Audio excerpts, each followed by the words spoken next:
Arizona Congressman Andy Biggs. Thank you so much for joining us, Congressman Biggs. We appreciate it. Thanks, Heather. Good to be with you and Bob. Let's begin with what you witnessed and what was your biggest takeaway from the border.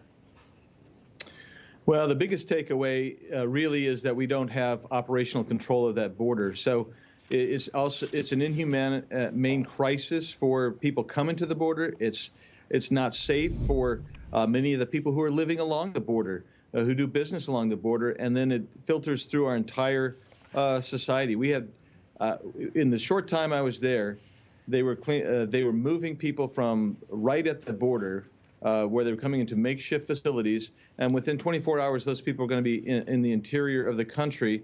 We won't know where they are, really, what they're doing, and our vetting process is minimal because they don't have time to fully vet everybody that's being released into the community. Congressman, tell me what the difference is over the past few years, because we went through a period in which the former president tried to close down the border and letting people in. You have more people coming to the border and appearing to be let in. So how is it affecting the communities there in Arizona, and is it measurable? Yeah, it's definitely measurable. There's a lot more folks coming now. Some of our communities have been spared some of what's happening in the Rio Grande Valley of Texas, but we have the #2 apprehension rate in the Tucson sector for the entire nation. What's happening in Arizona largely is we're getting the runners. So you get people who surrender in Texas, but in Arizona you're getting the drug and traffickers, and also those who are trafficking with the high interest individuals. So maybe somebody like we saw in El Centro the other day, 2 people who are on the terrorist watch list. So they're bringing those high value targets in to the country, but they're also bringing in the drugs, the methamphetamine, the fentanyl, the heroin, the cocaine.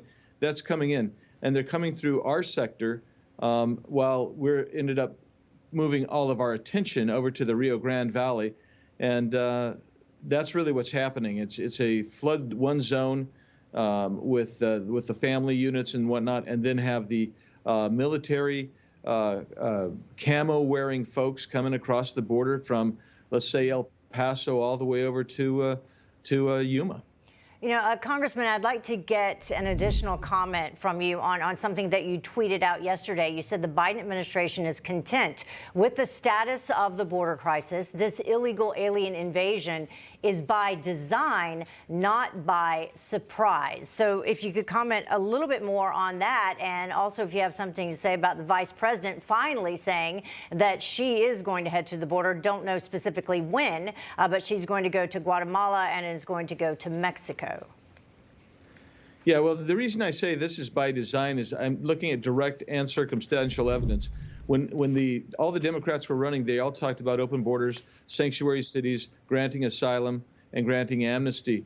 And even then, candidate Joe Biden said, look, he was asked what he'd like to see. He said, I'd like to see a surge at the border. Well, he got a surge at the border.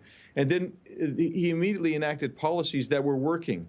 And the Border Patrol agents are going to take an official position, but I can tell you this. If you talk to folks one-on-one at the border, they'll tell you that the Remain in Mexico policy was working. The agreements with the 3 Northern Triangle states was working. They would tell you that there are ways to solve this problem. The fence was working. And so you start taking that and you say, well, if you wanted to see a surge at the border, you enacted policies that provide incentives to come to the border, such as the asylum policy, such as the catch and release policy that's in place again.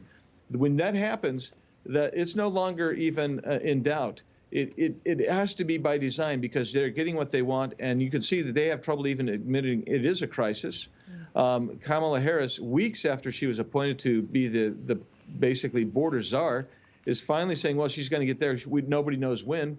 Her first stop's going to be to Guatemala. That's not where the problem is. The problem is at our southern border, and then it goes out and filters into the entire nation. That's why I say it's deliberate.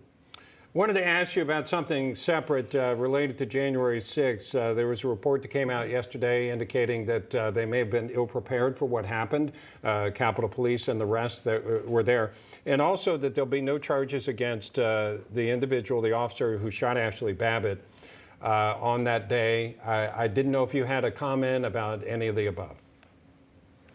Well, so I don't think any of us are surprised that no charges are going to be filed against the individual who fired the shots against and killed Ashley Babbitt.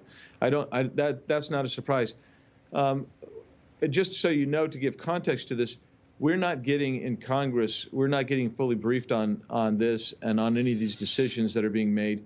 We're not receiving the information to make basically a legitimate comment. So I can't really say, well, it's justified or not justified. What's happening is that's all being held close to the vest. And actually, that's probably the way an investigation should be, close to the vest. But we don't have that documentation. All is loose statements that we've heard, as well as numerous rumors that have been out there. So not surprised by the turn down of the prosecution. Just hope that we get more information and the entire public gets more information on this soon.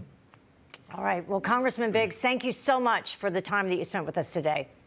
Absolutely. Thanks. Thanks, both of you. Hey, I'm Rob Finnerty. Thanks for watching. If you enjoyed this video, please join the conversation in the comments below. Don't forget to subscribe, too. Hit the bell icon to be alerted to breaking news. And remember, there's a whole lot more on Newsmax TV, America's fastest growing cable news network. Newsmax TV, we're real news for real people.